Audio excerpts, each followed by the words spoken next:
Sawadee-kap. Hello and welcome to Daily Wisdom, Walking the Path with the Buddha.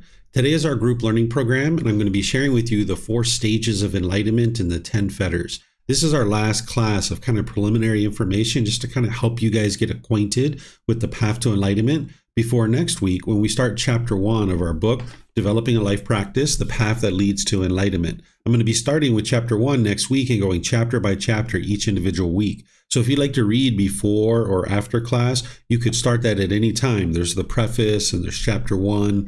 You can be gradually reading the book. Remember, you can get this on our website by going to buddhadailywisdom.com. You can download it for free. You can take it and go print it. You can get it on Amazon if you have access to Amazon, or here at the temple, we have them here that you can reimburse us for. So if you'd like to start reading this would be really wise, because there are certain things that are in the book that aren't in the classes, and there are certain things in the classes that aren't in the book. So a combination of the two, you can be fully informed and then grow and learn and develop the path to enlightenment, cultivating the wisdom that you need to move the mind to this enlightened mental state. So I'd like to welcome all of you guys to our class today. As you might know, we start with meditation. So I'm going to start with the chanting, easing us into the meditation. Then I'll come in with the guidance. There's going to be a period of time where it's just quiet, and then we'll come out of the meditation with some more chanting. And then that's where I'll start today's class. So if you'd like to take a position for meditation, you're more than welcome. And you're even welcome to join in on the chanting if you'd like as well. Arahang Samma Sambuddho Mahakeva Potang Mahakavanhang Apivateyami Savakato Mahakavata Tammo Dhammang namasami Supatipano mahakavato Sāvaka Saṅkho Saṅghang namami Namo Arhasa Bhagavato Arahato Samma Sambuddhassa Namo Arhasa Bhagavato Arahato Samma Sambuddhassa Namo Arhasa Bhagavato Arahato Samma Sambuddhassa Iti piso mahakava Arahang Samma Sambuddho Vicacaranang sammuno Sakato rokavitu Anuttaro purisa Dhamma sati satatawa manusanang Bhutto Bhagavati. Okay, with the lower body and hands and arms comfortable, and the upper body erect, just close the eyes and start breathing in through the nose and out through the nose. Here you're just looking to establish the breath, a nice, natural, steady, consistent breath.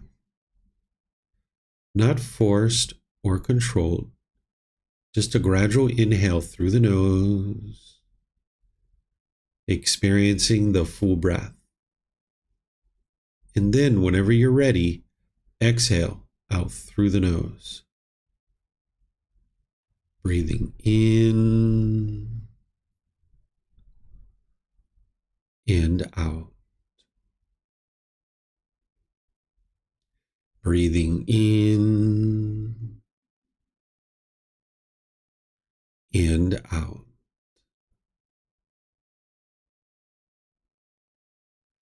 Your breath may not match up with the guidance that I'm providing, and that's okay. This is your practice. I'm just here for guidance. You can use this voice as a reminder that whenever you get to the next inhale, breathe in gradually through the nose, developing a nice, natural, steady, consistent breath. And then whenever you're ready, exhale out through the nose, experiencing the full breath. Breathing in and out. Breathing in and out.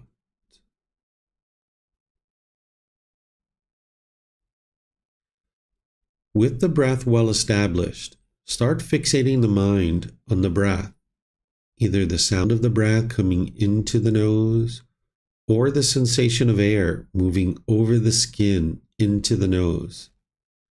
The breath is the present moment. Fixate the mind on the breath, the present moment. Breathing in and out. Breathing in and out.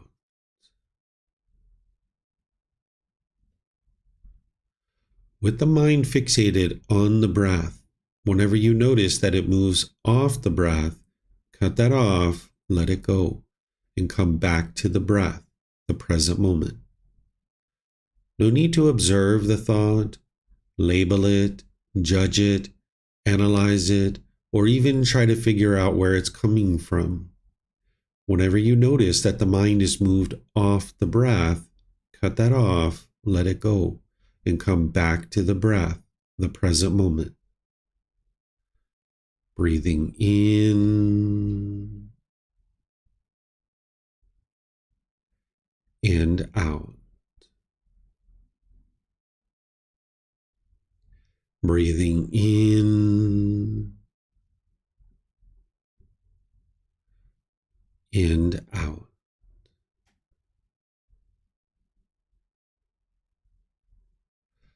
I'm going to be quiet now and let you do this work of focusing on the breath, cutting off and letting go anytime the mind moves off the breath. You have nowhere to go. There's nothing to do. No one needs you right now. This is your time to focus on the breath. Breathing in and out.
อะระหังสัมมาสัมพุทโธมหาเกวา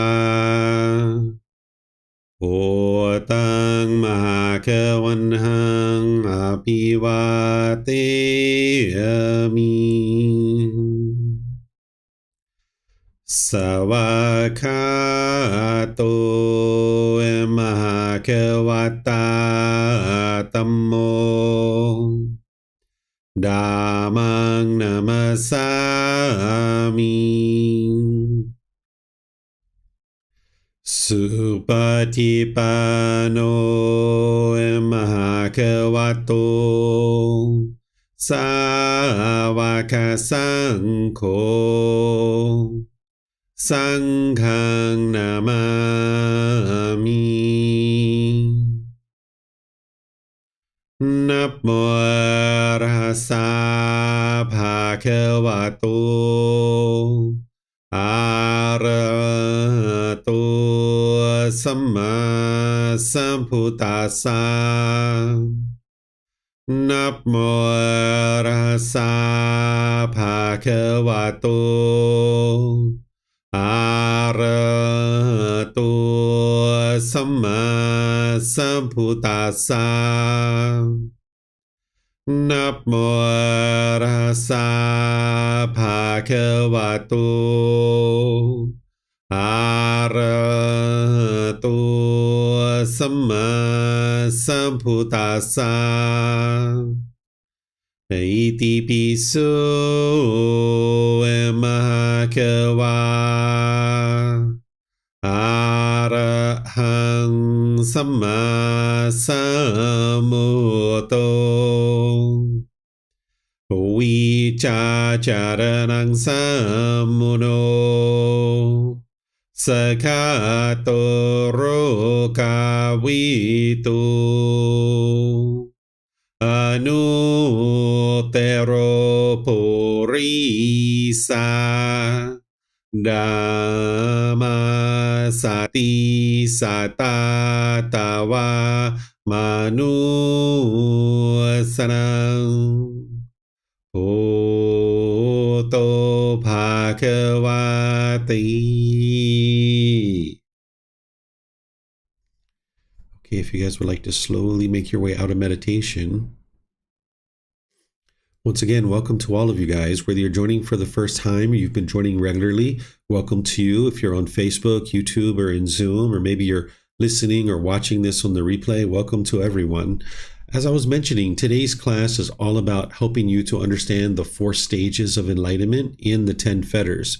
We just recently restarted this program from the very beginning, so this is an excellent time to be coming into the program and actually learning the foundational teachings that it takes to move the mind to enlightenment.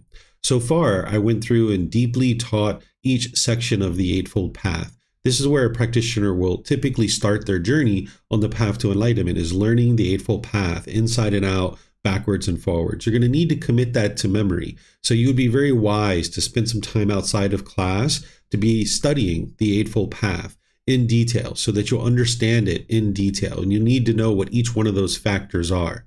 And if you're doing that between now and the next 4 to 5 weeks, that would be really helpful, because in about 4 or 5 weeks from now, I'm going to be revisiting the Eightfold Path, because chapter 4 and chapter 5 of our book is all about the Eightfold Path. So if you're studying that in the next 4 or 5 weeks, when we get to that point, it'll be like a really nice refresher for you to help you really fine tune what you understand about the Eightfold Path.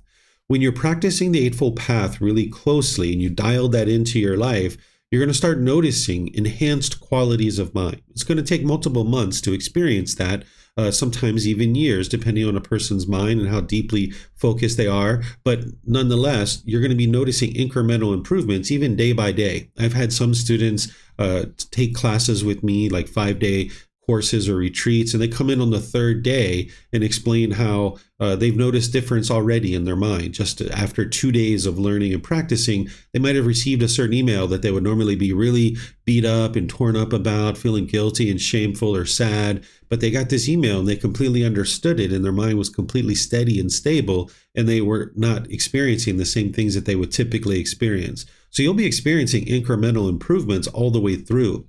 But eventually, once you start putting together the Eightfold Path in detail, and you've been doing that for a consistent long-term period, you're going to start experiencing the jhanas. These are 4 preliminary phases that the mind experiences as it's making its way to the first stage of enlightenment. These are enhanced qualities that you'll experience. Things like equanimity, calmness and composure, even in difficult situations. You'll experience more awareness of mind, more concentration. You're going to notice more unconditional gladness coming through in the mind, where the mind is bright and uplifted for longer and longer periods of time.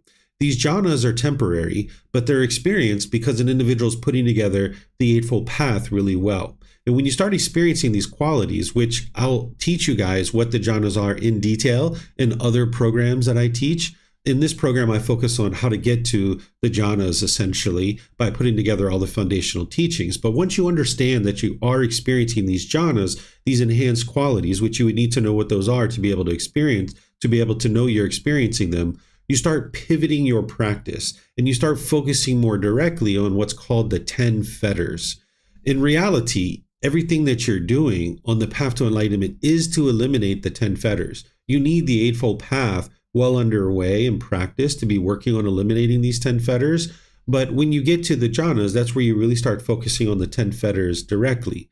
Because what the 10 fetters are 10 individual pollutions that the Buddha discovered about the unenlightened mind. And he discovered the tools and techniques of how to uproot them and eliminate them out of the mind.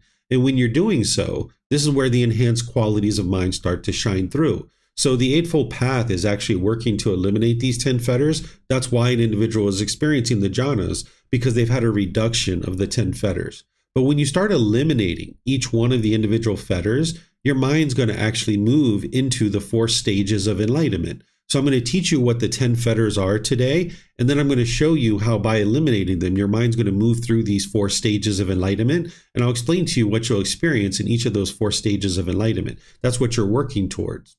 So this enlightened mental state that an individual will ultimately get to is where the mind's completely peaceful, calm, serene, and content with joy. That the mind will no longer experience any anger, sadness, frustration, irritation, annoyance, guilt, shame, fear, stress, anxiety, loneliness, boredom, shyness, resentment, jealousy. All of that is eliminated through eliminating the 10 fetters. When you eliminate the 10 fetters, that's what's producing these qualities of mind. You'll notice that the mind's focused, concentrated. You'll have clarity of mind and deep memory because the mind's now performing optimally because you've uprooted these pollutions. And those qualities will start to gradually shine through as you're practicing gradual learning, gradual practice, and gradual progress. It's not like there's a light switch. It's this gradual progression. It's like if you had the sun, and the sun represents enlightenment, and there was clouds that were in front of that. If you started peeling the clouds back, the rays of the sun are going to start shining through, and you're going to start experiencing more and more qualities of the enlightened mind.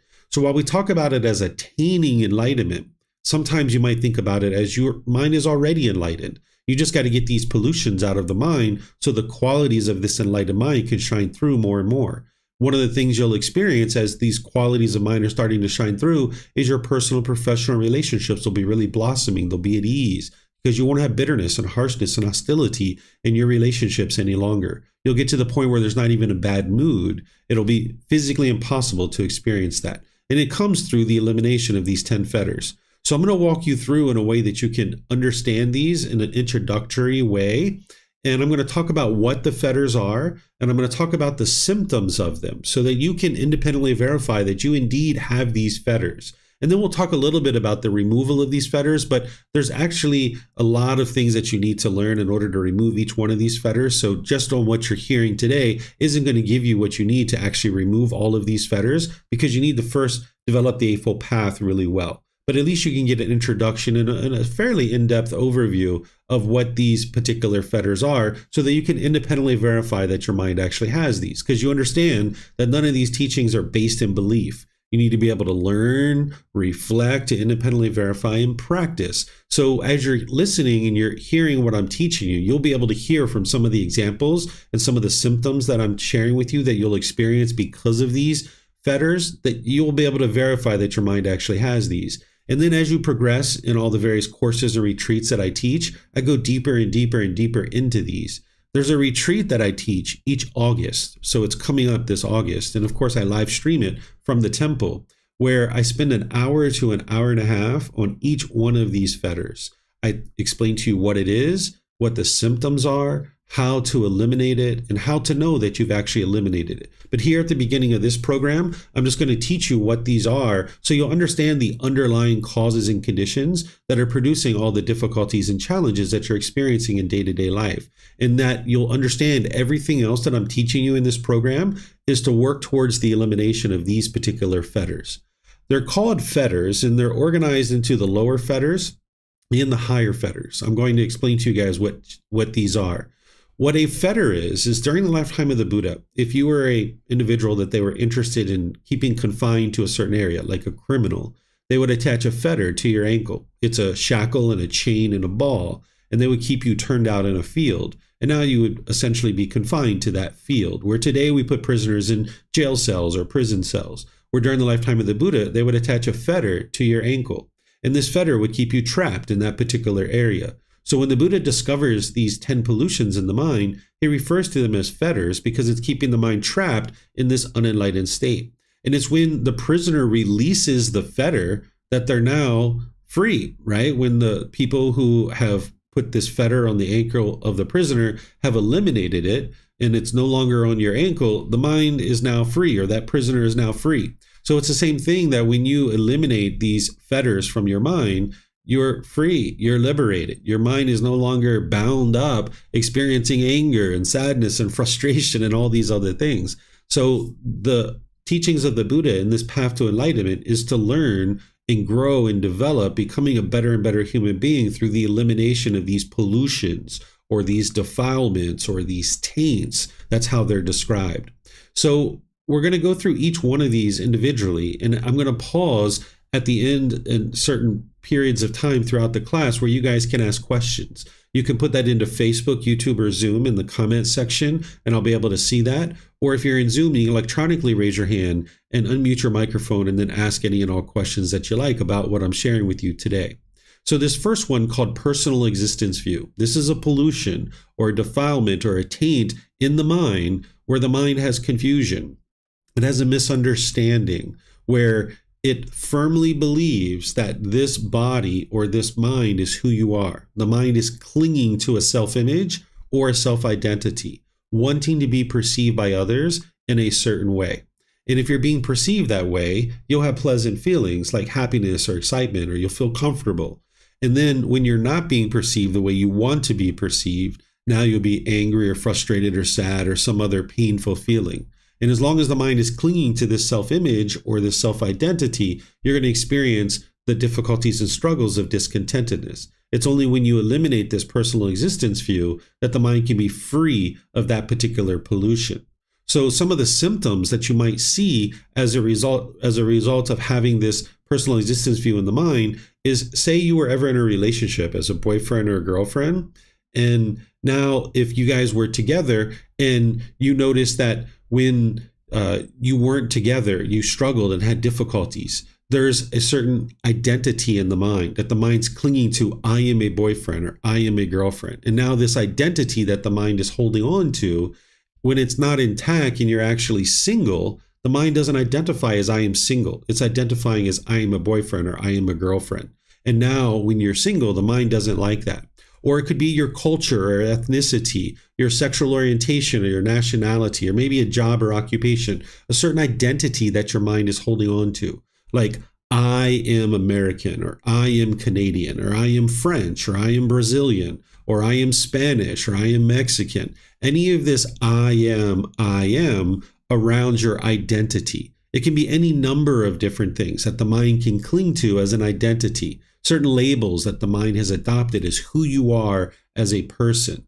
You can see this maybe like if you have a certain job or occupation. Say, I am a police officer, and my mind clings to this as who I am as a person, that I am a police officer. And now when I'm not doing that job, maybe I get fired, maybe I retire, maybe I get injured and can't do that job anymore. Now I feel like less of a person. I don't feel whole any longer. Maybe I feel very uncomfortable because now maybe I'm a taxi driver, but my mind is identifying with I am a police officer. And now I might really struggle during that period of time because I'm not doing this work. I've identified as this work as who I am as a person. So you can see this in other things, in other situations too. Like say you identify with I am an American.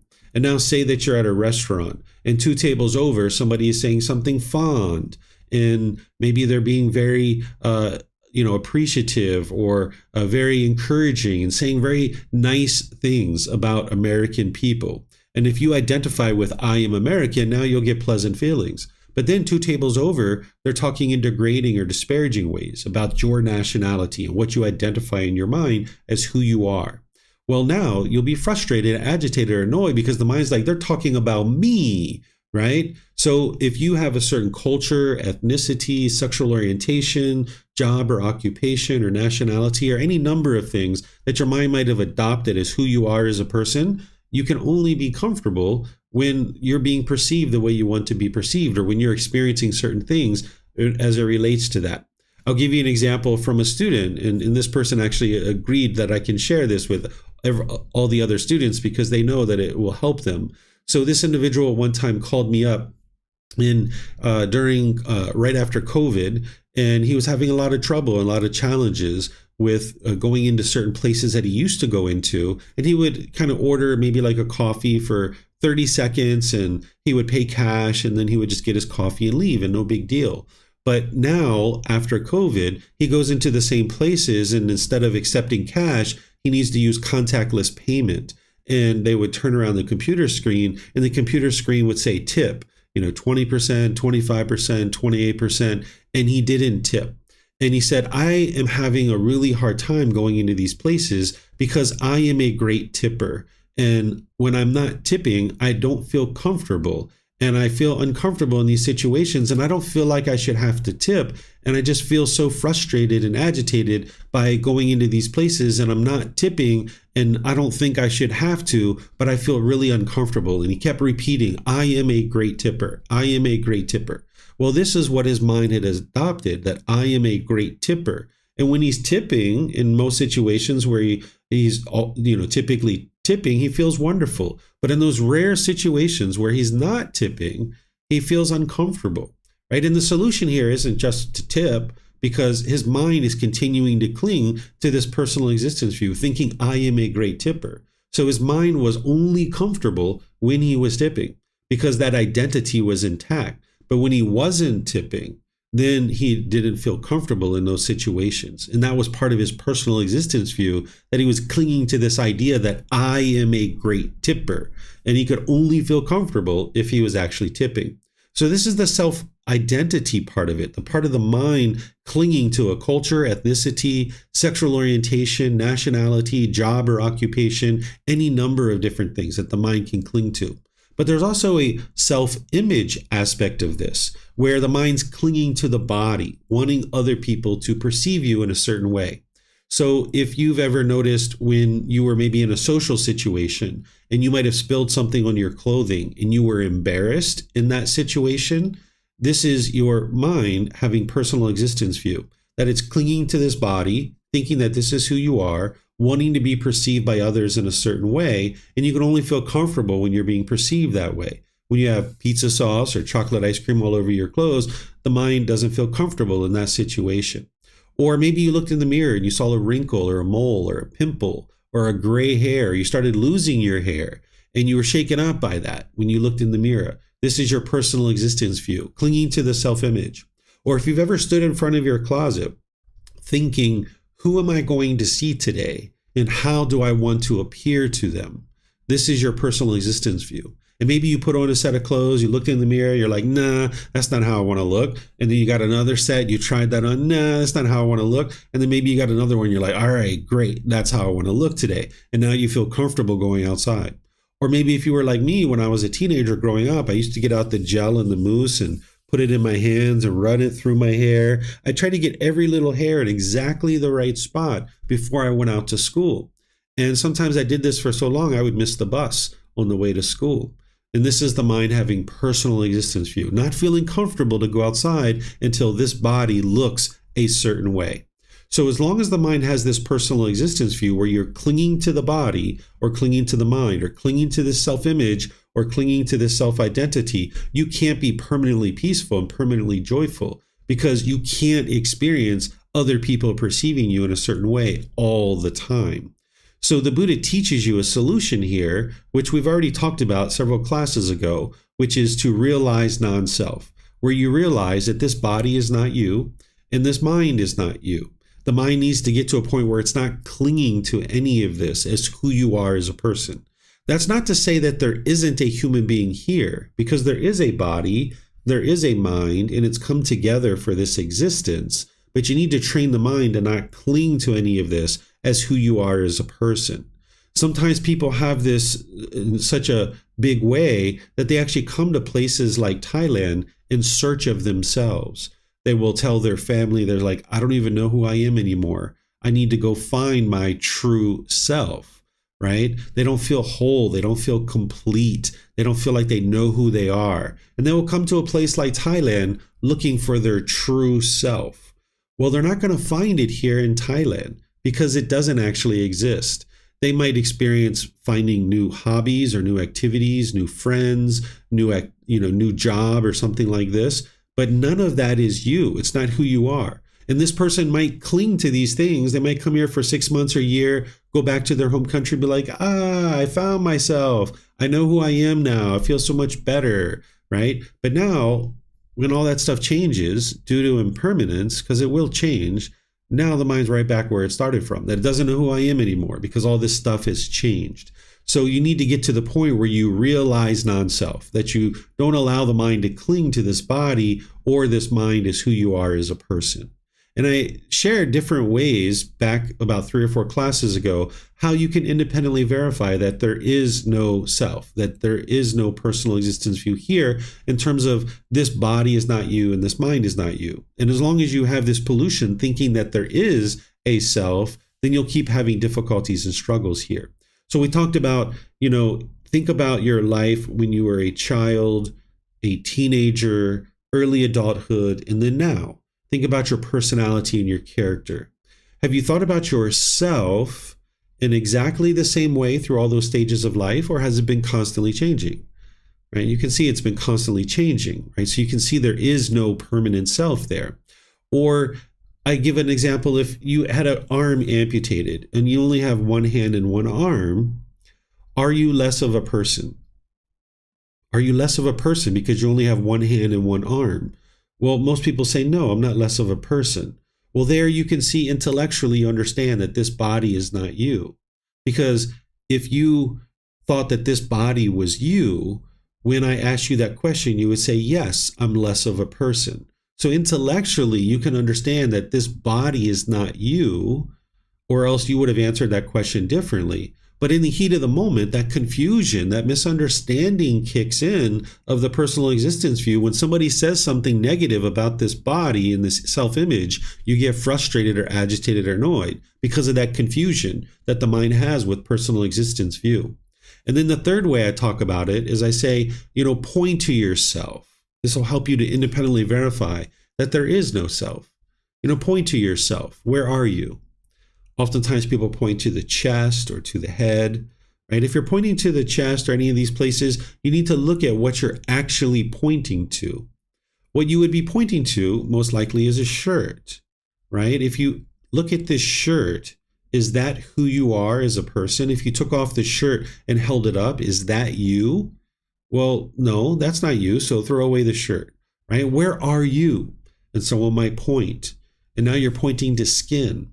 Is that who you are as a person? Is it that skin that makes you who you are? No, that's not you. So, okay, let's throw away the skin. Where are you? And someone might point again. And now you've got ribs and muscle tissue and organs and fluid. None of those bits and pieces and parts are you. But the problem with personal existence view is it'll cling to these things, thinking that this is you, when in reality it's truly not.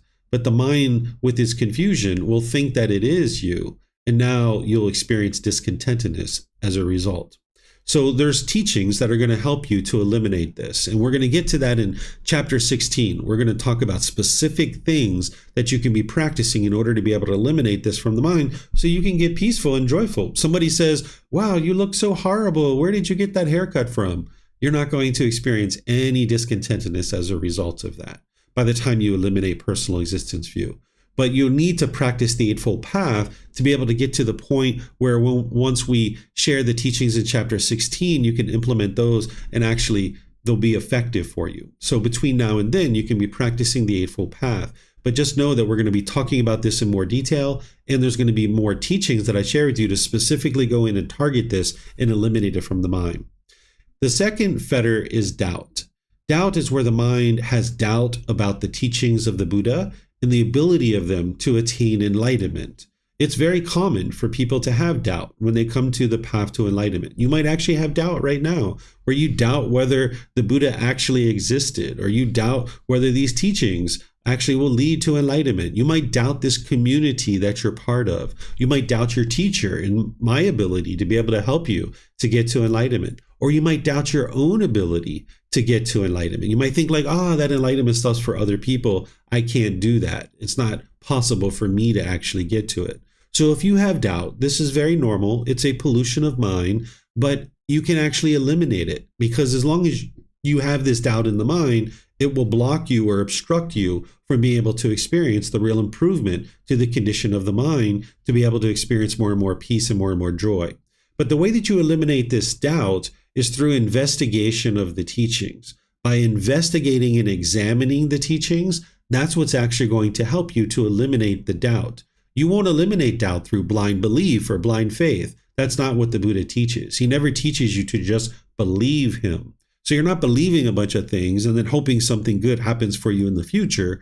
You're actually learning, examining, and investigating teachings. And then you reflect on them to independently verify whether they're true or they're false. And then as you're integrating these teachings into your day-to-day life and you're seeing the consistent improvement to the condition of your mind, the condition of your life, the condition of your relationships, you'll get to a point where you have no doubt that these teachings are actually working to improve the condition of your mind and the condition of your life.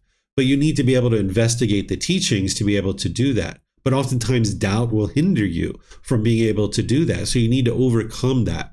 The way you overcome it is you turn this doubt into a positive. You can actually turn your mind into an inquisitive mind. You could say to yourself, yeah, I doubt the teachings of the Buddha. I don't know whether they're true or they're false. I don't know if they actually work to get to enlightenment. So you know what? I'm going to harness this doubt. I'm going to sink my teeth in. I'm going to roll up the sleeves, and I'm going to deeply investigate and examine these teachings to see if they actually lead to enlightenment.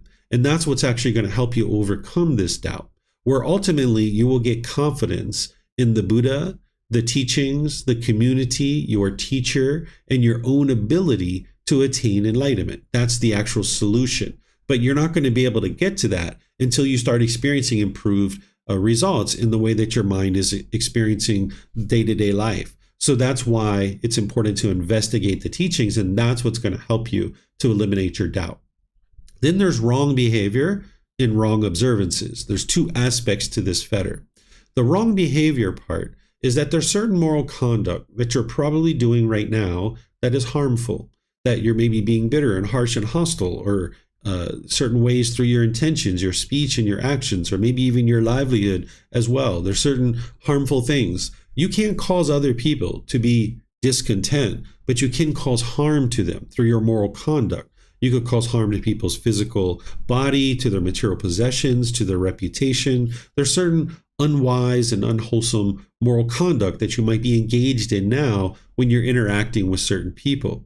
And as long as you're putting that out, that's going to come back to you. So depending on how you treat your life partner, your children, your boss, your coworkers, your family, your friends, your siblings, your neighbors, however you treat people, that's how you're going to be treated as well. So as long as you have this wrong behavior, you're putting out this harmful conduct, how can you get to a peaceful and joyful mind and a peaceful and joyful life if people are constantly being bitter and harsh and hostile with you? Because if that's what you're putting out, now that's what's coming back to you more and more and more. So you're going to need to clean up your moral conduct. It's kind of like if you had an oil pipe that had burst and was spewing oil all over the world, well, the first thing you need to do is shut down that leak. You need to shut down the oil pipe and repair the oil pipe. You're not going to go clean up the floor first. You're going to shut down spewing this oil all over the world. So the same thing is true with your moral conduct, that right now you might be spewing a certain amount of unwise behavior or moral conduct into the world,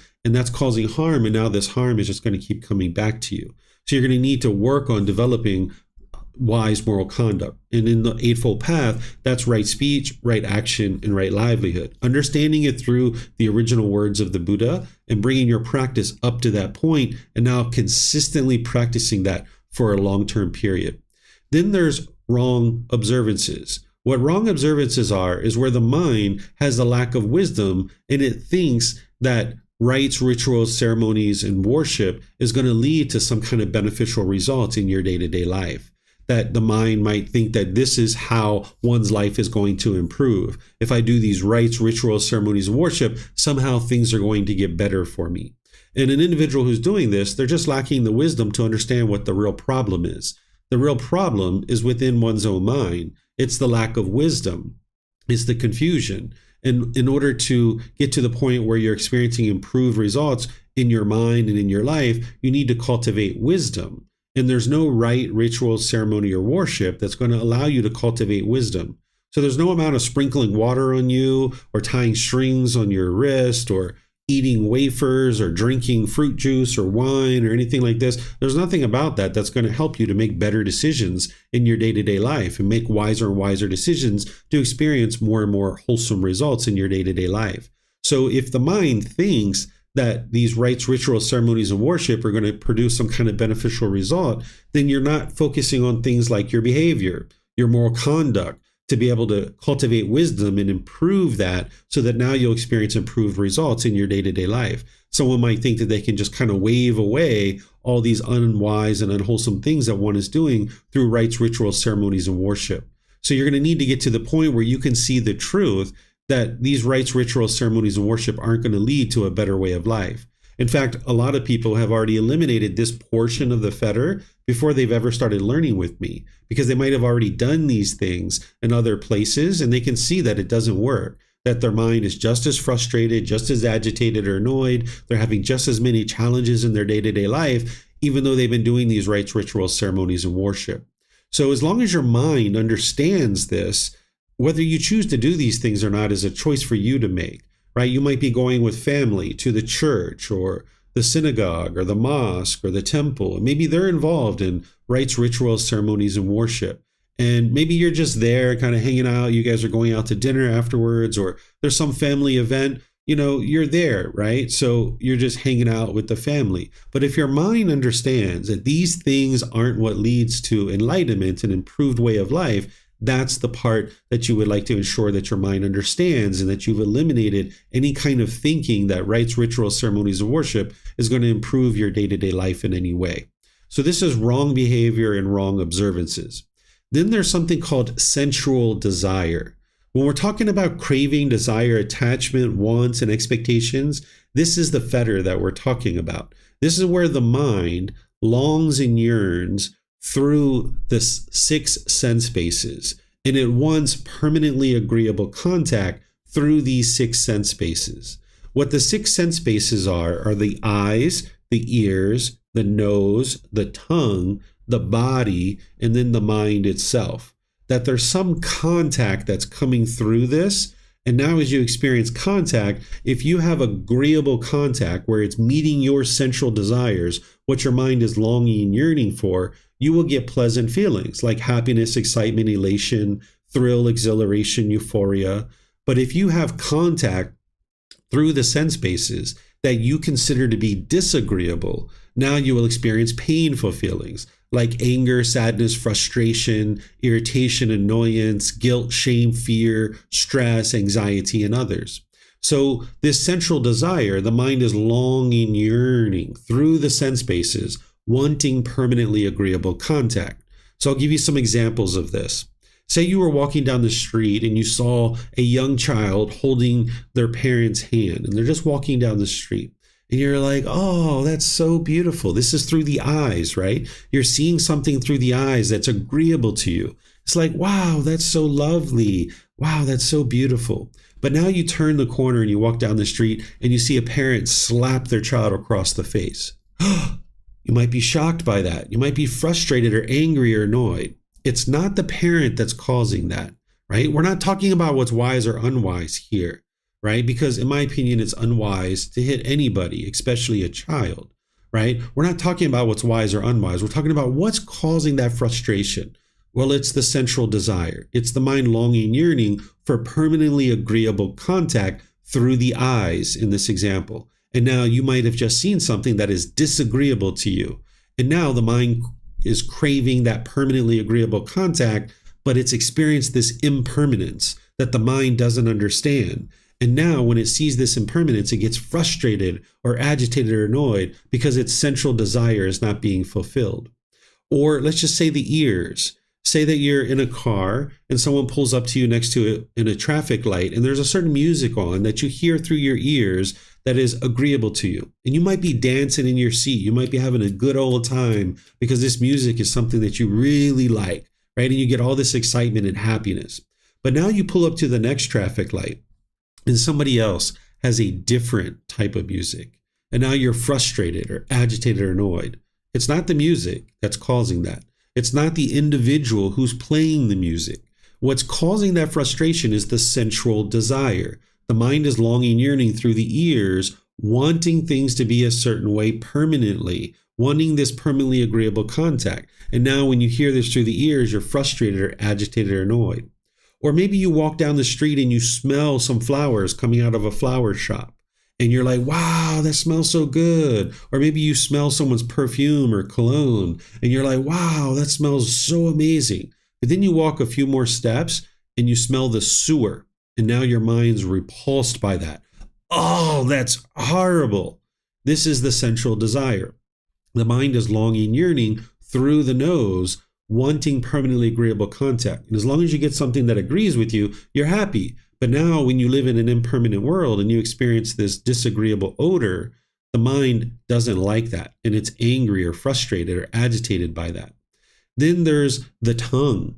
There might be certain foods that you really like, certain flavors that touch your tongue, and you really get happy or excited when you experience these. Maybe like chocolate or ice cream or some fruit or vegetable or something like this. Wow, that tastes so good. You really like that. But then there's certain flavors that hit your tongue that you don't particularly care for and you don't like it, and now you're repulsed by that. And you try to avoid those kinds of foods. You only try to seek out the foods that you actually want to taste. But now you can only be happy when you have a certain flavor that you like, right? So the mind can experience permanently agreeable flavors. You're going to have food that tastes really good sometimes, but then you're going to have food that doesn't taste so good. This is just impermanence. But with the mind's central desire, longing, yearning for permanently agreeable contact, it's only going to be able to be happy when it's experiencing that flavor that is agreeable. So now it has this favoring and opposing, where it favors these flavors and it's opposed to these. Or it has this agreeable contact through the tongue and it has this disagreeable contact through the tongue that is now pushing these things away. You're going to need to get to the point where you just see food as something to nourish the body, not something to please the tongue and please the mind. Because otherwise you're going to keep favoring and opposing things, and you can only be happy when you're getting a certain flavor on the tongue that you particularly find that is fond and that you actually like. Then there's the body itself. You could have certain fabrics that you're really fond of, and you feel so great when you wear these fabrics. But then you could have other fabrics that you don't particularly care for, maybe wool or turtlenecks or something like this. Or maybe you're walking down the street and you feel so great because you've got all this space to yourself, but now maybe somebody bumps into you and now they bump into the shoulder and now you're angry or frustrated because you've had that contact through the body that you see as disagreeable. And now you're frustrated or agitated or annoyed. Again, we're not talking about what's wise or unwise, because when we walk down the street, we aspire not to bump into people. But we live in a world with 8 billion human beings. We're going to bump into another being occasionally, or they're going to bump into us. And we just need to understand this is just impermanence. No need to be upset or angry or frustrated about it. Then there's the mind itself. This is a sixth sense base, right? So all these others, you're experiencing some kind of contact through the eyes, ears, nose, tongue, the body itself, right? There's some kind of contact that the mind's seeing is either agreeable or disagreeable. But then the mind itself, you could be in the present moment thinking about something from the past that was either pleasurable or painful, and now you're experiencing certain feelings in the present moment, and you're forming those feelings based on something from the past. This is the sixth sense base, and there's central desire involved. So say, for example, you had something very difficult when you were a child that was happening, and now in the present moment, you think back to that time frame, and now in the present moment, you're sad or frustrated or angry. Sometimes people call this trauma, and they think that you will never eliminate this from the mind. They think that you will always be, affected by this experience, and you can never get it out of your mind. This just isn't true, right? The mind is just clinging to this experience, and you're forming feelings today based on that experience. Or there might be a pleasant thing that happened in the past, and you're experiencing pleasant feelings now based on that thing. There hasn't been any contact through all the other sense bases. It's just the mind itself thinking about that. Or it could be something in the future. Maybe you're thinking about something in the future, very pleasurable or very painful. And now in the present moment, you're experiencing either a pleasant or painful feeling based on this central desire of something in the future. So this central desire is causing the mind to experience discontentedness, where it's longing, yearning through these six sense bases, wanting permanently agreeable contact. And when you get agreeable contact, you experience pleasant feelings. And then when you experience disagreeable contact, you experience painful feelings. So you can eliminate this where you just understand that all this contact is just impermanence. That's all it is. You're going to sometimes hear things that it's like, wow, I really like that music. But other times you're going to hear things like, I don't listen to that kind of music, but hey, I'm pleased that that person's having a good time, right? So you can get to the point where you're not discontent about that. It's like, wow, those flowers smell really great. Oh, there's the sewer. You know what? Let me just keep walking, right? Because this thing is impermanent. Let me just keep walking. No need to be upset or angry or frustrated about these kinds of things, because it's just impermanence, and you live in an impermanent world. But as I mentioned, when the mind's getting its central desires fulfilled, you'll get pleasant feelings. But when it's not getting fulfilled, you'll get those painful ones, like the anger, sadness, or frustration. And when that's arising, that's your ill will. That can now turn into bitterness and harshness and hostility or aggression or resentment or frustration or annoyment towards other beings. And now you might become unskillful through your intentions, your speech, and your actions, because the mind in the unenlightened state thinks this anger and frustration that is arising, and it's very painful for you to experience, the mind firmly believes that it's being caused by something external. And this is where the mind's ill will arising, you might push people away, or you might be bitter and harsh and hostile towards them, or you might put your expectations on people and try to control them and force them to do things your way. Because what the mind's trying to do is get its central desires fulfilled. That it thinks, if I push these people away, or I push this situation away, then I'll get what I want, right? Because this person is in my way of getting these central desires fulfilled. But you can see that that doesn't solve the problem, because if it did, you would be completely peaceful and joyful. Or if you're being bitter and harsh and hostile or aggressive with people through your intentions or speech or actions, that's not solving the problem either, because it's only a matter of time before somebody does something that you don't like, right? So if you are bitter and harsh and hostile with everyone who doesn't do things your way, it's only a matter of time before you encounter someone who doesn't do things your way, because this world is full of impermanence and not everybody does things your way. So as long as you can only be happy when people do things your way, there's only one person in the world that does things your way, and that's you. So it's only a matter of time before someone does things differently than you, and now this ill will is arising, and the mind's like growling and roaring at this other human being. It's almost like an animal growling and roaring, trying to fear them into doing things your way. Or you might put your expectations on people and try to control people and force them to do things your way and pressuring them. But again, there's 8 billion people in the world. You can't convince 8 billion people to do things your way. So as long as there's this central desire in the mind and it's not getting fulfilled, this ill will, this animosity, this bitterness and harshness can rise up in the mind. And now it's going to come out through your intention, speech, and actions, and you'll damage your relationships. So there's solutions to all of this. With the central desire, the Eightfold Path is helping you to gradually eliminate that, knocking down your cravings, desires, attachments. Specifically, the breathing mindfulness meditation is helping you because what central desire is doing is the mind's holding on. It's wanting things to be a certain way. So you're training the mind to let go, let go, let go. And then also generosity, where you're giving and sharing without any expectation of anything in return, such as your time, effort, energy, or resources. That's training your mind to let go as well. So the central desire is going to want to hold on, but you're training it consistently with the entire Eightfold Path to let go, so that now in your day-to-day life, you can let go.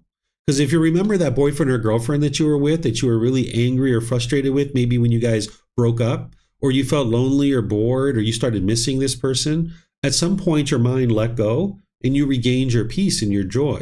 But the unenlightened mind doesn't know how to let go.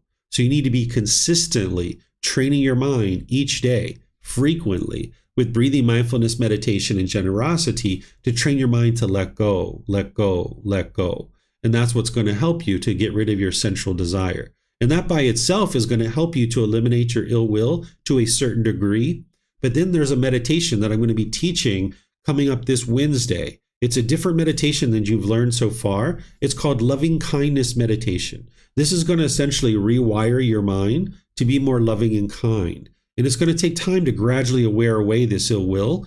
But your loving kindness meditation will like fill up your gas tank with loving kindness so that then you can go out into the world and be loving and kind through your intention, speech, and actions. And that's where the real work begins, is where you're going out into the world to be loving and kind with the people around you. But you're going to need this meditation to essentially rewire the mind. So I'm going to be teaching that on Wednesday. And if you can't attend, it's okay. You can watch the recordings if you like. And that's what's going to help to knock down, almost break it up like a jackhammer, breaking up the ill will and uproot it and get it out of your mind so that now you can be loving and kind with the people around you. And that's where your relationships will really change. Because oftentimes people think the way to get to a better life is to change other people. You might have people in your life like this, that you've been trying to change them. But that's not going to work because you can't change other people. But you can change your mind to not have central desire and to not have ill will, understanding that people are going to do things differently than you, and that's okay. So as you train your mind more and more, you'll get to more peace and more joy. You'll still maybe disagree with what people are doing, and you can see like, I wouldn't do it that way. But you understand that this is just impermanence, and if they choose to do it that way, that's their choice, right? And you can be peaceful and joyful regardless of what other people are choosing to do.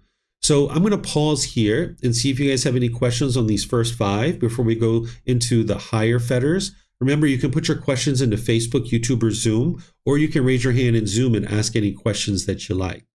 It looks like Jeff might have a question, so go ahead, sir. Yes. My question refers to the first and third fetter. In the suttas, the Buddha has a phrase, and I might be misquoting it. This is not myself. This is not myself. This I am not. This is not mine. The first 2 phrases, I don't see the difference between them. And then, but that last phrase, I believe he does teach to develop perception of not mine in everything. And then the second part is the third fetter. Let me answer one at a time, Jeff. Okay. What's your question around personal existence view? Because this whole phrasing is, I believe, part of developing the antidote to personal existence view. Mm-hmm. Yes, that's correct. That you'll see that in our book series that I share, that the mind needs to get to a point where it realizes that none of these things are you. It's not who you are. So there's things like I mentioned in chapter 16 that we go into in more detail to be able to help students to understand this and strip this away. Today, this is just an introduction to what these fetters are, rather than talking about this, the in-depth solutions. Okay. Said very well. I guess then on the third fetter, some of the questions do refer to a deeper understanding of what it is then. All right, so is the third fetter related to attachment to views? You could say that as it relates to... Hello. Okay. You could say that as it relates to the wrong observances, that if someone has a view or opinion that rites, rituals, ceremonies, and worship are going to lead to improvement in your life, that would be an attachment to a view. But this particular fetter is related to wrong behavior and observances. When you're clinging to a certain view, any views, we could put this under sensual desire. But if it's a certain view or opinion specifically about rites, rituals, ceremonies, and worship, it's this particular fetter of wrong observances. Okay. I got some adult responsibilities to take care of. I'll have to ask another time. Sure. Take care, Jeff. All right. Bye. All right. I don't see any other questions anywhere. All right. So I'm going to move into the... Oh, here we go. Looks like maybe Ted or Kristen have a question. Go ahead, guys. Okay. Hi, Teacher David. So I had an experience this past week with some work being done in our community, and they're doing some work outside of our building. And there was a woman who, so the situation is we couldn't enter or exit our unit because they were refinishing the pavers in front of our driveway. But I had no other way of getting into my home except walking onto the path that they were working on. And I was going to, be very careful on my way into the house. But the woman who was, she's like the foreman of the project, started like yelling at me for trying to get into the house. And I guess I'm just trying to think, there were like three fetters that I think kind of popped up for me. One was obviously the sensual desire, which was the sound of this woman yelling, and the facial expressions. So my eyes and ears made that contact, and it was undesirable, I guess. It wasn't pleasurable. So immediately I sort of got frustrated and irritated with her. And then that's all attached to my personal existence view, right? My ego and conceit of like, she's talking to me in an unwise way. And it sort of, all of those three fetters in that moment kind of flared up. Am I seeing that right? Yeah. So if the mind's like, I am someone to be respected, I don't deserve this, I, that's the personal existence view. The central desires, like you said, through the eyes and ears, you were hearing something and seeing something that was disagreeable to you. And then when the frustration and agitation was arising, that's the ill will that's coming in. Because even though we talk about it as ill will, that's a really, high bar. There's lesser versions of this, like annoyance or frustration. So we talk about it as ill will, but then there's these lesser versions, like a spectrum that you experience there. Okay. So during all of this, so I felt all of these, I felt the sensations, and I saw the irritation coming into the mind immediately, and tried to explain to her that I didn't have another way into my home. Like some other people have a back entrance. I'm on the second floor. I can't get in any other way. And so I was trying to sort of like calm it down and explain myself, but she didn't really care. And so I just sort of walked away, and then, I was like, well, I'm going in my house. So I went in, but it was just like this moment of like, oh, what the heck was that about? And I didn't hold on to it. Thank goodness. Like it sort of, it went away, but it was just in the moment, I sort of lost, it came in so quickly. I was having a really, I was just walking in and enjoying the day, and suddenly it all sort of shifted, and it happened so quickly. So I guess it's that idea of having to constantly think about and protect the gateways, right? Like constantly thinking about that. Yeah, that's helpful. And it's also helpful for you to understand what she was experiencing too, is that she had certain central desire, right? Right. And she had certain ill will that was arising. She had probably personal existence view, like I am the foreman and how dare you, trump on my authority to block off this area. And then of course her wrong behavior came in, right? And there's probably some conceit, which we haven't talked about yet, from the higher fetters. So these things are happening in that person's mind too. And when you understand that you're not causing that person's anger and frustration, that's where you feel more and more comfortable to just walk away, because you can't fix that. You can try to talk, you can try to be kind to this person, but oftentimes it's not going to work because their mind is so flared up with these pollutions that they don't even understand what's going on in their mind. They're firmly believing that you're the one who's causing their problem, and they're trying to force you to do things their way. And the best thing to do is just walk away. And you know that you weren't causing any harm, and you can just be completely at ease and peaceful and move on with your day. Okay. Thank you, Dave. Mm-hmm. You're welcome. Okay, so I'm going to move to the higher fetters now, helping you guys to understand what these are. There's desire for form and desire for formless. These two actually are very similar, so I'll talk about them together. Desire for form is where you have a desire to exist in one of the form realms of animal or human. Maybe you really want to be here permanently. Awesome, by the way. Or what's that, Ted? Oh, I'm sorry, I didn't. Oh, okay. No worries. Just forgot to mute. All right. So there's desire for form, where the mind is craving or longing or yearning to be in the animal realm, which has physical form, or the human realm, which has physical form. And as long as your mind's doing this, you're going to continue to exist and want to be in this world. And now when you get closer and closer to death, you can potentially fear death, and it can be very painful for you because your mind wants to be in this world, but yet it's time to die. Now the mind doesn't want to die. It wants to be in this world, and now it's a very painful and fearful death.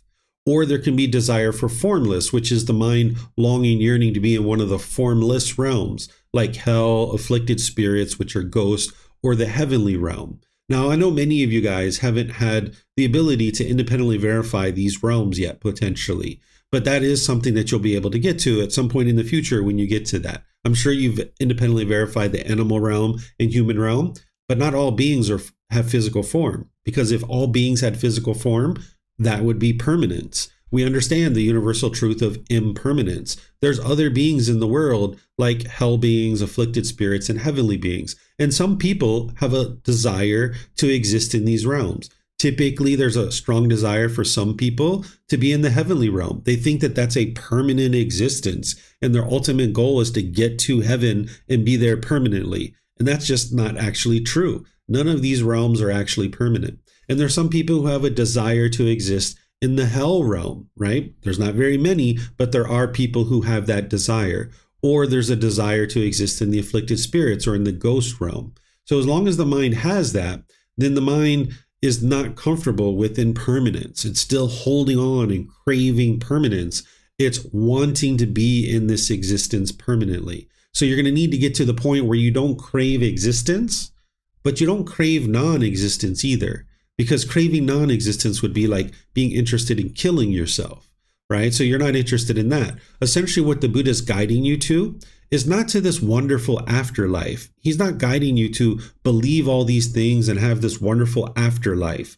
He's guiding you to get to a wonderful life now in this existence, where when you get to enlightenment, you're completely satisfied, peaceful, and joyful and content in the present moment. There isn't anything that the mind's longing and yearning for, including continued existence or non-existence, that in the present moment, you're just completely content.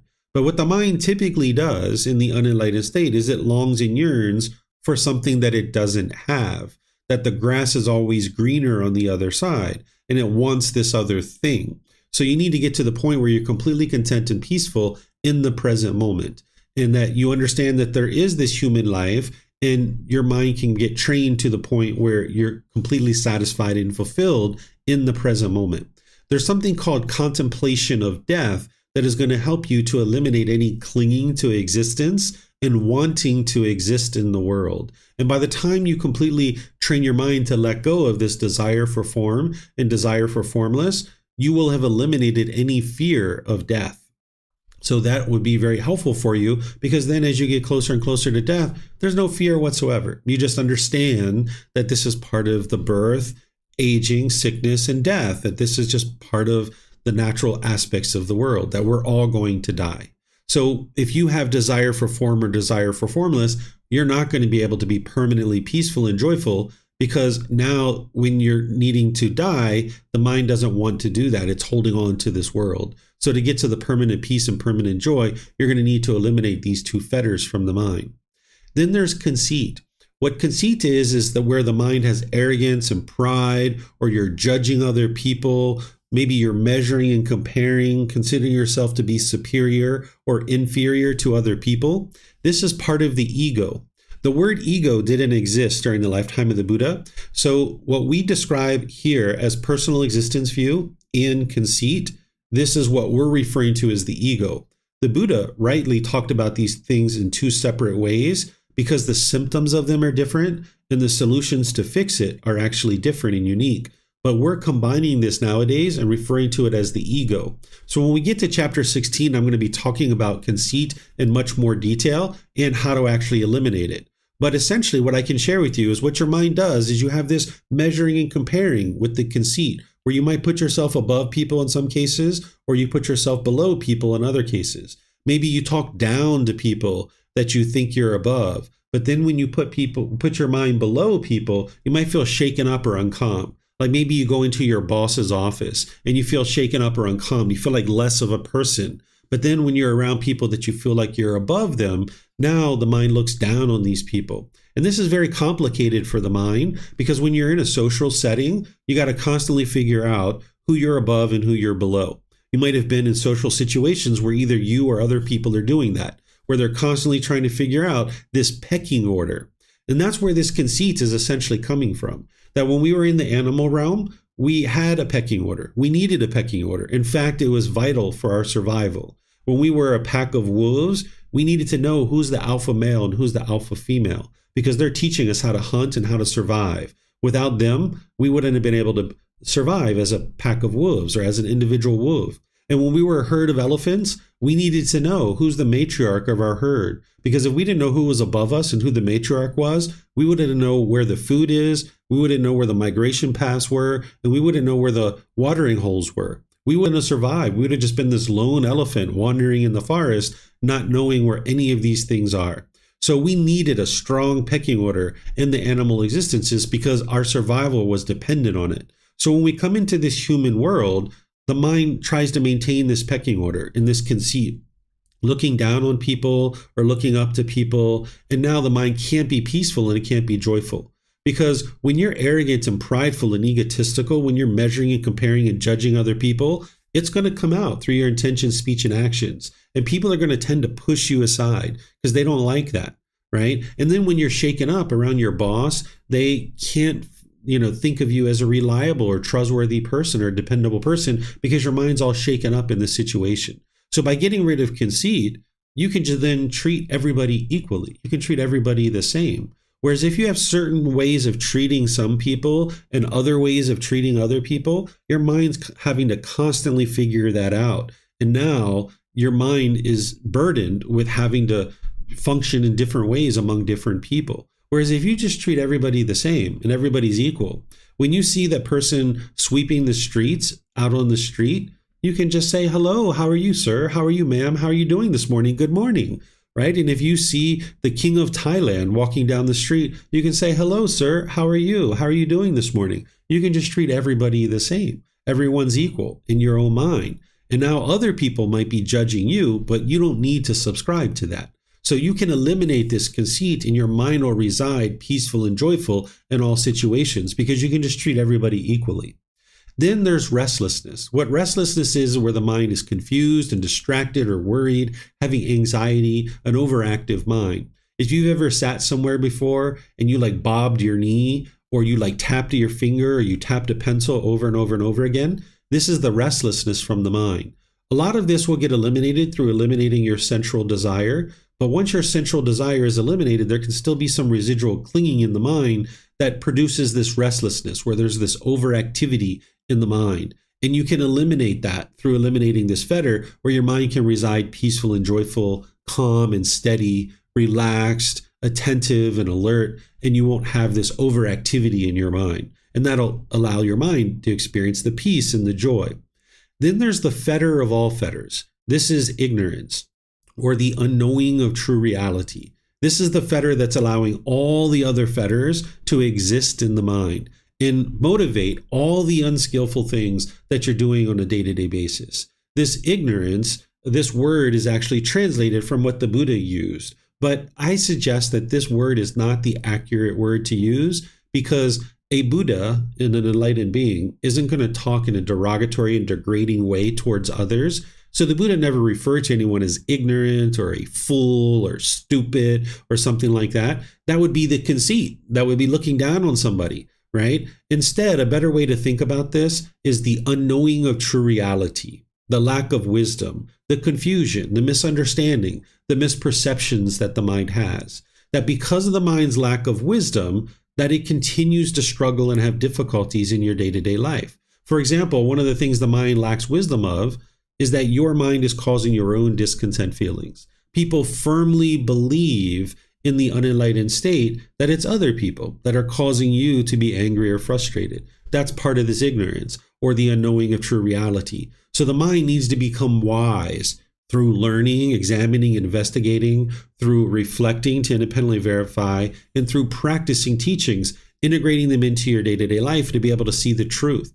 You're going to need to learn wisdom about things like the 3 universal truths, the 4 noble truths, the Eightfold Path, the 5 precepts, the 3 wholesome and unwholesome roots, the natural law of Gotama, the cycle of rebirth. All of these things are going to be shared with you throughout the various programs and courses and retreats that I share with you. But remember, you're not believing any of this stuff, because belief will not lead to improvement of your mind. Because with belief, you don't know what's true or false. You're just believing it. And just like maybe we grew up with Santa Claus, believing in Santa Claus, at some point, our mind was rocked. I don't know about you, but at the age of 8, my sister came and told me, she's like, I saw mom and dad eating the cookies and drinking the milk last night. And I was like, are you serious? Right? And I learned that Santa Claus didn't exist. And boy, was my world shaken up, right? Because I was holding on to this belief. And now I found out information that was rocking this belief. And now the mind's all shaken up from that. So if you believe something, you don't know whether it's true or false. You're just believing it. But what you would like to get to is where you know the truth, because that's what's going to antidote this ignorance, is knowing with wisdom what is the truth.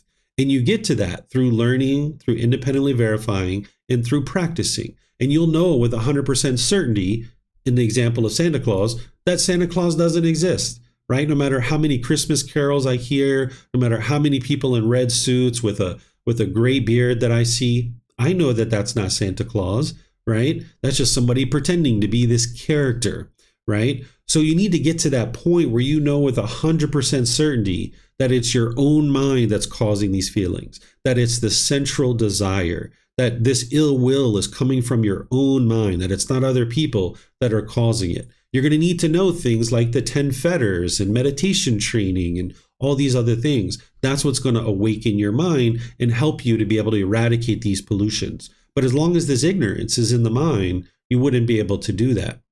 So that's why you're not interested in believing any of the teachings. You would like to independently verify each aspect of the teachings.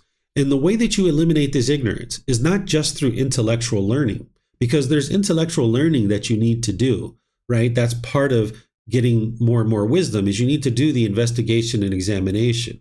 The way you eliminate this ignorance is, yes, you start with the intellectual learning, but you need to integrate those teachings into your day-to-day life. You need to practice the teachings, making wise decisions. That's where the ignorance is actually eradicated. Because we might have known at some point during our life intellectually that it's unwise to use drugs and alcohol, for example.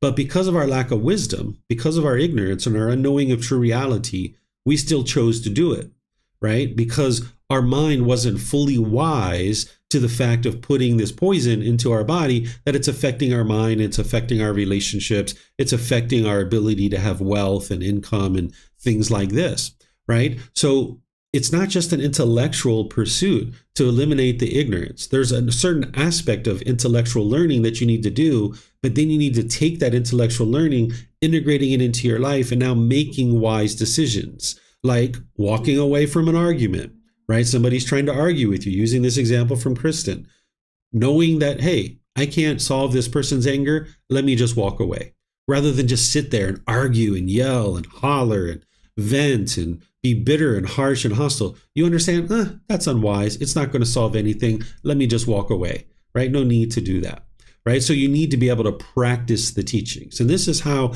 people know when someone's enlightened, is they can see through their practice. So I'm going to stop here and see what questions you might have about the 5 higher fetters. So you can put those into Facebook, YouTube, or Zoom, or you can raise your hand in Zoom and ask any questions that you like. So we have a question coming in here. I think this is maybe Marta. Dear Teacher David, if there is no self, no body, no mind, then how to call ourselves a being? Marta, I am sorry, I can't find a way to raise. Well, okay, no worries. So I didn't say that there is no body. I didn't say that there isn't no mind. There is a body. There is a mind, right? They've come together for this existence. And we refer to this as a person or a human being. So the no self is to help you understand not to cling to this body or this mind as who you are as a person. So there is a being here that is in existence, but as long as your mind clings to not only the self-image or the self-identity, but you can even cling to your views and opinions, right? Your perceptions, right? Like maybe if you're in a political system like I am Democrat, I am Republican, and now you're clinging to those thoughts, and now you argue and bitter and hostile and harsh and frustrated when people disagree with you, right? Or you might cling to certain decisions that you made in the past. Maybe somebody was taught that I am an alcoholic or I am an addict. No, I'm not an alcoholic. I used to use alcohol in the past. This being made choices to drink alcohol in the past, but I don't need to identify with I am an alcoholic. That's not something I need to cling to, because then you might have guilt and shame or things like this that come into your mind. You can just understand that, this being made unwise decisions in the past, but those aren't decisions that I'm making now, and those decisions don't define who I am as a person. And of course, people teach you these things that I am an alcoholic and I am an addict because they're teaching you to never use these substances ever again, which is wise. But our mind doesn't need to cling to this. So you need to get to the point where you understand there is a body and there is a mind, but you don't view this as who you are, and including your views and opinions and your choices and decisions, that none of these things are you, but instead they're just impermanent things that are happening. But be aware that the mind's going to be constantly trying to grab onto something and determining like, this is me, this is who I am. Because sometimes people say, well, if I'm not the body and I'm not the mind, then who am I? What am I? Right? Well, that's just the mind continuing to grasp, to hold on to something. It's trying to cling to something. And as long as you cling to something and you want it to be permanent, now when it changes, your mind's going to have difficulties or struggles with that. So you need to get to the point where you let all this go. And there's more for you to learn to be able to understand how to do that. So even though we're talking about what needs to happen and what these pollutions are, I'm going to be helping you all the way through this program understand how to eliminate each one of them. Okay, I don't see any other questions anywhere. So now that we're starting to understand the 10 fetters, these 10 pollutions in the mind, when you start eliminating these, which the Eightfold Path is going to help you to be able to do, and then there's other teachings, of course, that you're going to need in order to really eradicate these 100%, but this program is going to help you really get your arms around a lot of this, but then there's more for you to learn after this. But as you're starting to eliminate these 10 fetters, your mind's going to move through the 4 stages of enlightenment. These 4 stages are referred to as stream enterer, once returner, non-returner, and arahant.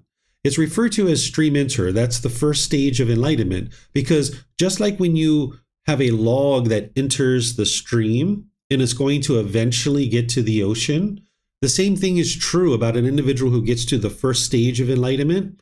They're going to get to enlightenment. It's only a matter of time, either in this life or some future life. A once returner is an individual who's gotten to enlightenment or gotten to the stage of enlightenment. And if they die in that stage of enlightenment, they will come back to the world in the human existence one more time, and they will then get to enlightenment in that life. So some of you guys might have actually been stream enterers or once returners in your past lives, and now's your opportunity to get to enlightenment. Then there's something called a non-returner. If someone dies in this stage of enlightenment, they will be reborn into the heavenly world, and then they will get to enlightenment there. And as I mentioned before, many of you guys haven't had the opportunity to independently verify the cycle of rebirth or these 5 realms, but there's ability for you to do that in the future. It's not something you need to look at right now, but just understand that there's this type of understanding in the teachings of the Buddha, because he's teaching you true reality of what's really truly happening. Then there's something called an arahant. This is how they would refer to an enlightened being during the lifetime of the Buddha. This person has purified their mind and they are actually enlightened. Then there's something called a Buddha, which I'm going to explain to you guys what that is as well. So when you eliminate the first 3 fetters of personal existence view, doubt, and wrong behavior in observances, the mind is now in the first stage of enlightenment. This is called a stream enterer. And if you die in this stage of enlightenment, you will come back to the world no more than 7 times in the human world. And now you have improved opportunities to be able to get to enlightenment. When you get to this stage of enlightenment, having eliminated these 3 fetters, you will have significantly reduced your discontentedness. Whatever discontentedness you experience when you are off the path to enlightenment, it'll be a mere fraction of that by the time you get to the first stage of enlightenment. And your mind won't regress backwards. Once you get to the first stage of enlightenment, your mind will never regress backwards. When you are in the jhanas, your mind can actually regress if you become complacent.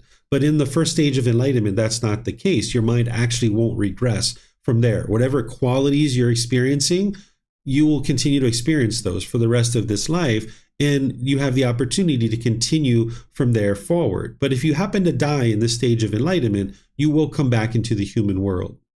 If you continue to practice, you will get to this second stage of enlightenment where your mind has already eliminated the first 3 fetters, but now you've thinned out number 4 and 5. You've kind of reduced them to a certain degree. And now, once again, your discontentedness has dramatically minimized because of this reduction of central desire and ill will. So if you're noticing that you're not as interested in sex anymore, this is an indication that the mind is starting to eliminate its central desire. So this is something that individual can experience. Or if you're noticing that you don't have as much anger and hostility and bitterness that you once did at a certain point in time in your life, maybe as a teenager or something like that, or early adulthood, this is a reduction of ill will.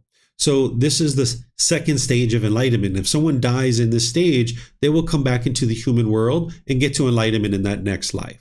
So again, some of you guys might have been a stream enterer or once returner in your previous lives, and now's your opportunity to get to enlightenment.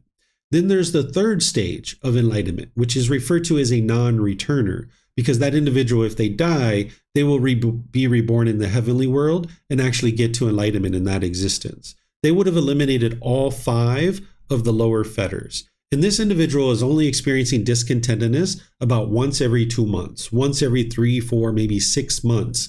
So it's very infrequent and is very insignificant when it's occurring. It might be 30 seconds to a minute of discontentedness. And oftentimes it's all inward, that you might not even know outwardly that this person is actually even discontent, because their mind is just maybe slightly annoyed or frustrated or feeling a little bit icky.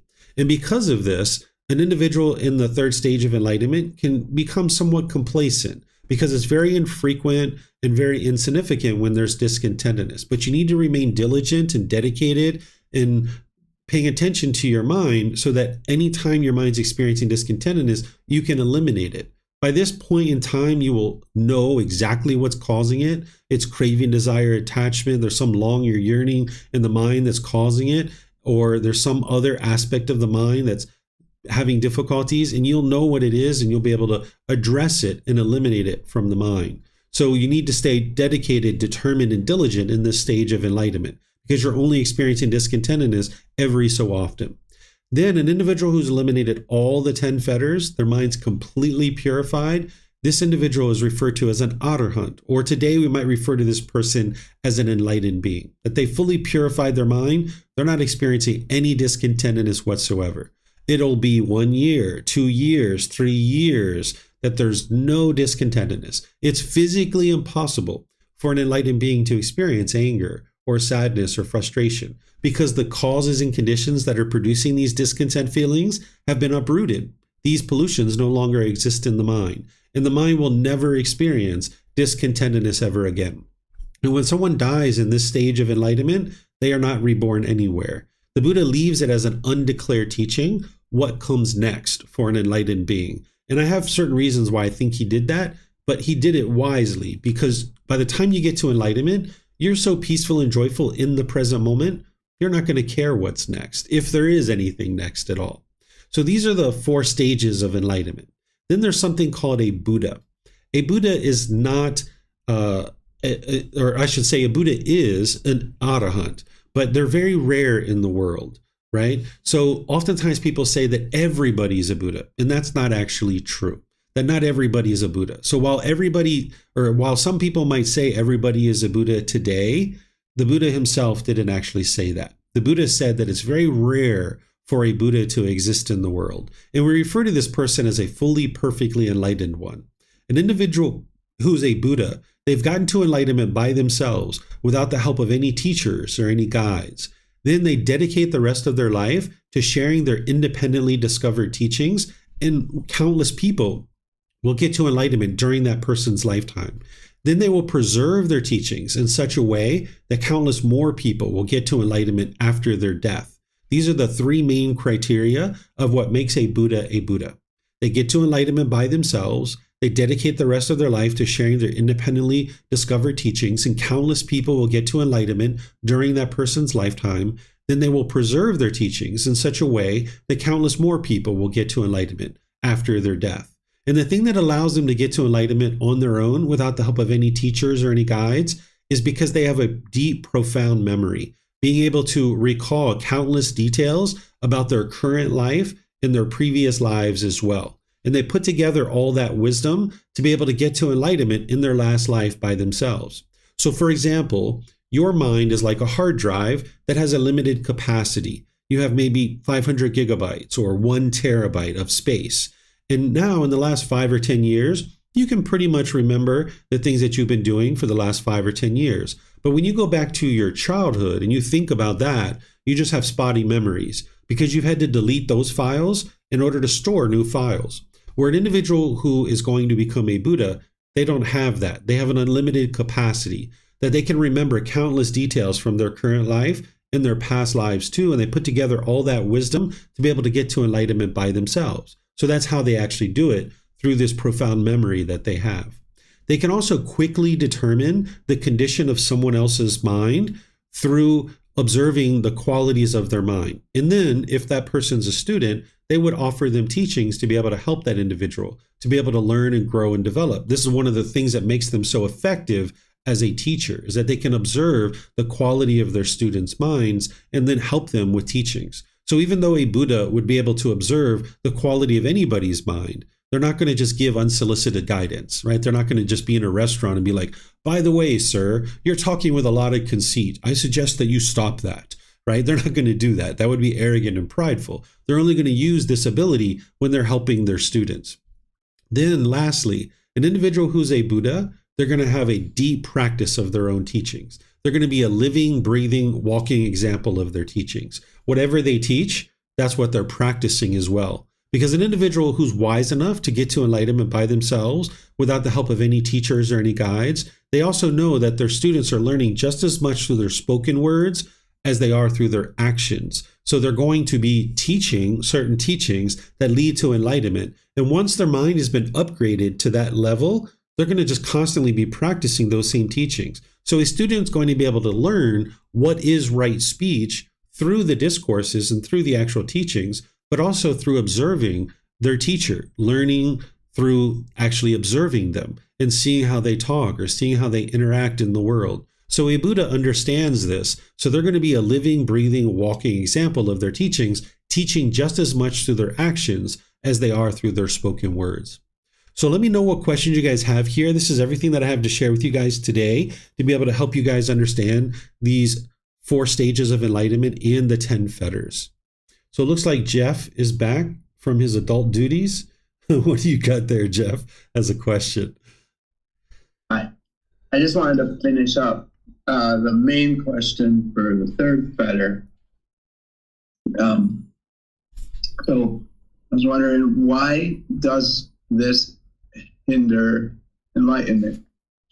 Is it because it's an attachment? The wrong behavior and observances, or the wrong, Yes. or either side, or both of them? Both.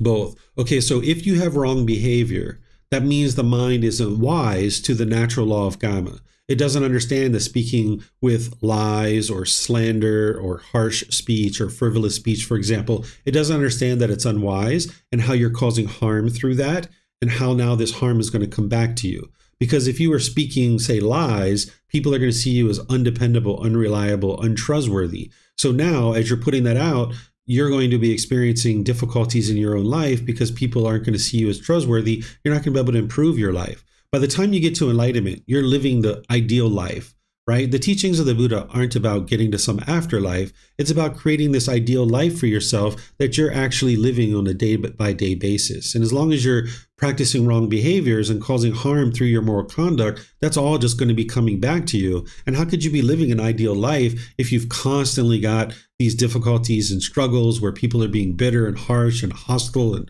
frustrated and all this stuff? And even as an enlightened being, you're going to experience a certain degree of that, but it's very minimal. And when you're experiencing it, your mind's going to be fully protected from that. So the wrong behavior is going to hinder you because you're going to be putting out this harm, and this harm is going to keep coming back to you. The wrong behavior, the wrong observances, that's going to hinder you because your mind's not understanding what the real problem is, which is the lack of wisdom and that ignorance, that 10th fetter. Because if the mind doesn't understand that 10th fetter, then it might be out there doing rites and rituals and ceremonies and worship, thinking that somehow this is going to improve your life, when in reality, you need to be cultivating wisdom. So as long as you're doing rites, rituals, ceremonies, and worship, thinking that that's going to improve your life, you're lacking the ability to focus on cultivation of wisdom and improving your moral conduct, for example.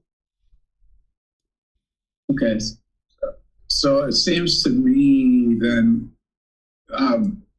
what I've learned in practice and from what you just said, that when there's enough wisdom, there won't be the precepts won't be violated. That's true.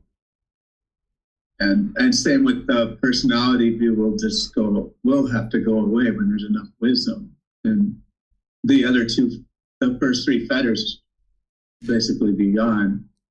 Did you say when there's enough wisdom that the personality would be gone? No, just the first three fetters. Oh, okay. Yeah, the first three fetters, when there's enough wisdom, yeah, you'll have eliminated those. In fact, when there's enough wisdom, you'll eliminate all the fetters, right? So the ignorance is the very last fetter to eliminate. So you need the wisdom. One of the wisdoms you need is, what are the fetters? So that's something that everybody needs to learn. Okay. Is OCD rituals part of this third fetter? Like if you feel like you need to wash your hands like 4 times before they're clean? That's part of central desire. Okay. Mm-hmm. Okay. Okay, that's all my questions. Okay. Thank you for your time. Yeah, Thank you're you. welcome. So it looks like Ted or Kristen has a question. David, obviously Ted here. The skeptic in me, always when we get to, you'll come back in the heavenly realm, or you'll come back 7 times, or you'll always spikes up a little mistrust. No, that's not really the label that I'm trying to apply, which I shouldn't be applying to begin with. But it makes me wonder, because you say after one is enlightened, they do not come back, nor does the Buddha teach really what happens afterwards. But then you were speaking of the memory once you become enlightened, and how you could see past lives, and so maybe that is how it was determined, how many times you would come back in each of the 4 phases of enlightenment. I guess that's a question or a statement. I'm not really sure. Yeah, I can share with you what your mind is doing is that when you're hearing these things that you haven't been able to independently confirm, your doubt is arising, the doubt about the teachings. That's what's actually arising. And that's what's going to hinder you from being able to make further progress. So what you do when you hear these things, you're just like, all right, I hear that. I understand what the Buddha is teaching. I understand what David's teaching. I'm just going to set that to the side, right? This whole idea of the 5 realms, the cycle of rebirth, whether or not you come back into the world a certain number of times, you don't have a way of independently verifying any of those things right now. Because you just started learning and practicing in like the last year or so. So you just set all that stuff aside, realize, I'll get to it when I get to it. Let me just focus on the Eightfold Path, investigating this, practicing this on a day-to-day basis, helping my mind to get to more and more pollution out of the mind, eliminating it. And that's what's going to experience more and more confidence in these teachings. And then a year and a half, 2 years, whatever it might be, 3 years, when you're ready to approach the cycle of rebirth and these other things, you can approach it then. And you'll have a much more clear mind at that point, and you'll have practiced a lot of things and seen a lot of progress in your day-to-day life. So I would suggest you just set all that kind of stuff to the side and just understand that's what he's teaching. I understand that's what is being shared, but I don't have a way to confirm it right now. So I'll just set it to the side. I'm not believing in it and I'm not denying it. I'm just choosing not to address it at this point. Thank you. You're welcome. Okay, so Marta, you're welcome very much. Pleased to help you there. Let me see. Oh, Adela has a question. Yes, ma'am. Hi, David. Yes, my question is, is there a heavenly realm, or does the Buddha believe there is a heavenly realm, or is there not? Because I'm also, I guess, experiencing some doubt, as the previous person mentioned, when it comes to kind of this reaching a state of enlightenment, or coming back. Or there was one of the terms on there was where a person goes into the heavenly realm at a certain point. So it's just, to me, it's like, well, the Buddha is teaching, I think you mentioned during this chat, that, how to live your life right now, how to achieve content and enlightenment in the current life that you're living. So it's like, why would there even be a focus on a heavenly realm or a realm after the current life that we're living? Sure. So the Buddha is not focusing on the heavenly realm, and he doesn't believe in anything. An individual who's gotten to enlightenment, they don't have any beliefs. They know the truth with 100% certainty. So the Buddha does teach about the 5 realms, and one of those realms is the heavenly realm, but there's no focus on it. He's just explaining to you that this is what exists, because if you start having interaction with those beings, like you start seeing them or hearing them, you understand that it's normal. But it's not that everybody is going to go through these 4 stages. It's not like you're going to get to one stage, die, experience that, another stage, die, experience that, another stage, die, experience that. So let's just say you've never learned these teachings ever in your entire life, this life or some previous life. You could actually learn and grow and develop, make your way all the way through those stages of enlightenment. And actually, you'll know that you're experiencing enlightenment in this life because your mind's completely peaceful and joyful. The aspect of the 3rd stage of enlightenment is that if you happen to die in that stage, you'll have done a significant amount of work, and there is rebirth into the heavenly realm, and then that individual will get to enlightenment in that existence. But that's not the goal of these teachings, and that's not an emphasis of what the Buddha is focusing on. He's focusing you on getting to enlightenment, getting to an arahant where the mind is actually enlightened, and that's what you would like to set your goal on. Okay, thank you. Yeah, and I'll add, Adela, is that getting to enlightenment, at that point, you're living the ideal life in terms of your mind is completely peaceful and joyful. Everything you're doing, you will enjoy every single aspect of your life. There is no part of your life that is feeling miserable or horrible or anything like that, that you've completely transformed your entire mind and your life. And now you're living the ideal life. So no matter when you get to enlightenment, you'll be experiencing that peace and joy all the way through to the end of this life. Okay. Thank you. All right. You're welcome. Pleased to help you. So I'm just going to make one more round here and see if we have any other questions. I don't see anything anywhere. So what I'm going to do is just end by thanking all of you guys for joining today's class. Thank you for your interest to learn and practice the teachings of the Buddha. As I shared, next week, I'm going to be teaching chapter 1. We're going to be starting from the very beginning. And for every Sunday from here on out, we're just going to be going chapter by chapter by chapter in the book. So if you would like to be reading that either before or after class, that would be really wise, because there's certain things in the book that aren't in the classes. And there's certain things in the classes that aren't in the book. If you happen to not read or something like that, you can still come to class and learn. That's completely fine. That might be where you're at in your life. But if you're also reading, you're going to get so much more benefit out of it. And these chapters are oftentimes only 15 or 20 minutes to read. I think there's only maybe 2 chapters that are about an hour to read. And you would actually like to read that little by little, just 15 or 20 minutes a day, gradually progressing through the book. And remember, you can get this from our website for free. You can print it yourself. You can get printed versions on Amazon, or you can get it here at the temple in Chiang Mai. This Wednesday, I'm going to be starting a 4-part series on loving kindness meditation, where I'm going to be building you up with this loving kindness meditation. And then we're going to be doing it each Sunday as well. So I'm going to be teaching it on Wednesday. And if you can't attend, you can always look at the recording, because I'm going to walk you through and help you to understand it.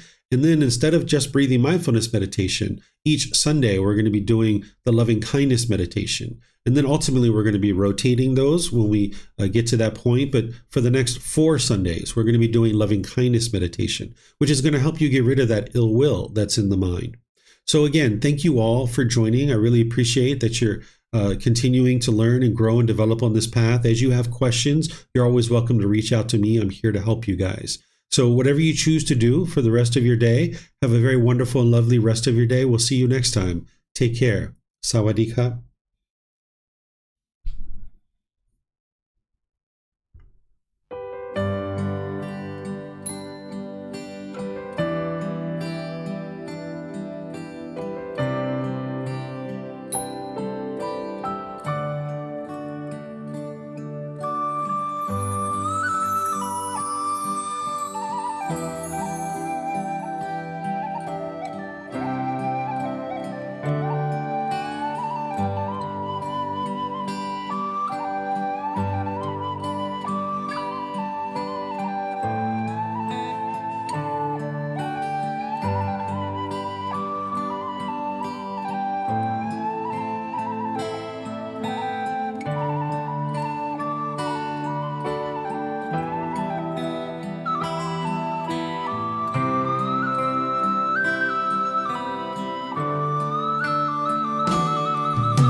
Thank you again for watching.